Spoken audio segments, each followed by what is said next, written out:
So I'm Neil Gallagher, I'm CEO of Caped Koala Studios, and we're working on a product called Pora Ora, which is a virtual world for kids aged 5 to 12. So we've looked at some concepts like the Mushy Monsters and Club Penguins, which are very much entertainment plays, and we've taken that model and made a very, very immersive world, which is actually much more social as well, and then layered in a complete education layer. So we have a whole range of educational activities that are linked to the national curriculum. So while the kids are actually playing a large social game, connecting with their friends, the parents can log on separately and see who their kids are actually talking to, but more importantly get academic reports, so very, very detailed academic reports. Say your child has a maths age of 7, for example, and these are some of the core subjects or core areas in maths, for example, to improve in. So we have a head teacher who's just left and joined us full time to kind of rate the content. We've been developing for about 2 years, and we're currently in public beta and are looking to go live in May timeframe. Okay, so how can people find out more about what you're doing? Yeah, we haven't actually. When we first started the public beta, we had quite an influx of kids registering, and then we had to kind of scale back any PR because we just weren't geared up to handle it. So we're going to be working with a PR company. We're actually based here at TechHub, Blue. They're going to be working with us from about next week on, so we're going to start ramping up the PR. We're also going to be working with schools and just getting the message out through the schools. Because our target is the parent and child at home, we're offering this free to schools. And we've done a number of trade shows, education shows this year, and we found that free is very enticing to schools because none of them have any money this year, or most of the budgets have been completely decimated. So most of the schools we've been talking to are down typically about somewhere between 50 to 90,000 on their budgets. So coming along with a free solution that enhances their kids' kind of education kind of experience is quite useful and powerful for them. So we're really just keen to work with the schools to then target the kids at home.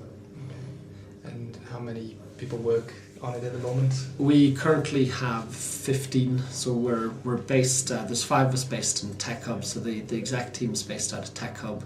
We're doing our testing in Ireland, and we're doing our back-end development in Poland.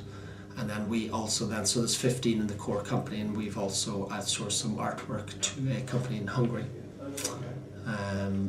We've been funding from another company that I have, which does professional services. So I've been using kind of funds from that to fund this project here, and we're now just going out to the VC community to get funds, a Series A round, so we can wrap up the team here in London and in Poland and in Ireland. Yeah.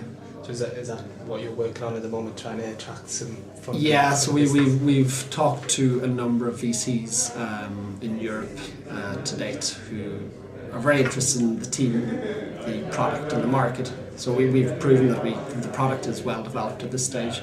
It's pretty much ready for a commercial launch. The only kind of issue is the valuation. The question over that, they don't really agree with our valuation. So we're going to go West Coast as well. So we've looked at, just recently there's a company called TinySpec that closed 10.5 million. They're actually behind us in the development. But to their credit, they do have a very strong management team that the guys were formerly founded at Flickr. But in terms of concept, we think we have a much stronger, compelling offering, and we're further along the roadmap. So it kind of shows you what's possible to raise over there compared to Europe. Those guys, TinySpec, have raised just over 17.5 million to date, and they're just about to go into beta testing.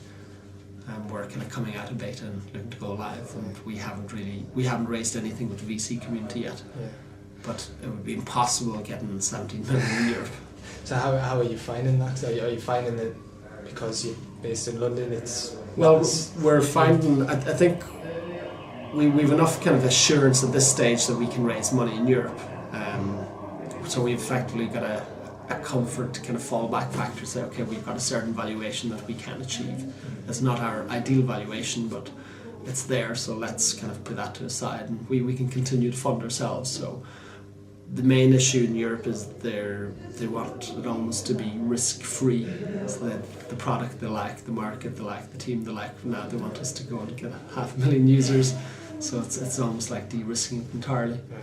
So I think there's a stronger appetite for risk in North America. Okay. So we'll definitely explore North America first before we make any decisions. So how easy have you found it, like approaching venture capitalists, or is it finding them? Or? It's been very useful being based here, I have to say. It's been a bit of an eye-opener, really. We were up in a Regis office prior to coming down here, and we're very much like probably typical startups in that we're very much isolated and just concentrating on product development. But since moving here, there's a lot of events here, there's a lot of kind of social mingling where you just run into VCs, and certainly because we're based here, we tend to get involved in some of the events that are run by, say, Mike Butcher, so we tend to geek and roll in.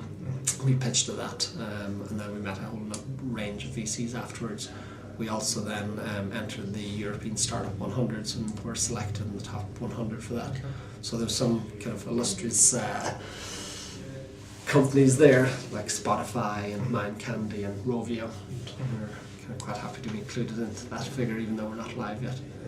So are you finding that just being... just even being based here, and the fact that Elizabeth runs so many events here and there's so many people coming in and out, and just we're starting to realise now that it's actually we're quite new to the fundraising scene, and it's actually quite a small enough scene. You're starting to realise the same people are showing up at the same events, and it doesn't take too long to kind of socialise and start to get known. And we're probably on the radar of a few people in Europe, but they just want to see us proving the traction side first.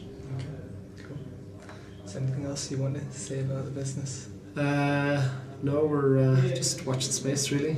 It's a very exciting project to be involved in. I've done lots of other things in the past, but I think everybody involved in this project, because we're dealing with kids, and it's just a lot of fun. It's a lot of fun. So every time we develop something new, we bring it to a classroom. So we're doing a lot of focus group with schools in North London. But yeah, we just it's a lot of good fun, even if it doesn't go as spectacularly as we hope it does. It'll have been a great journey for a couple of years.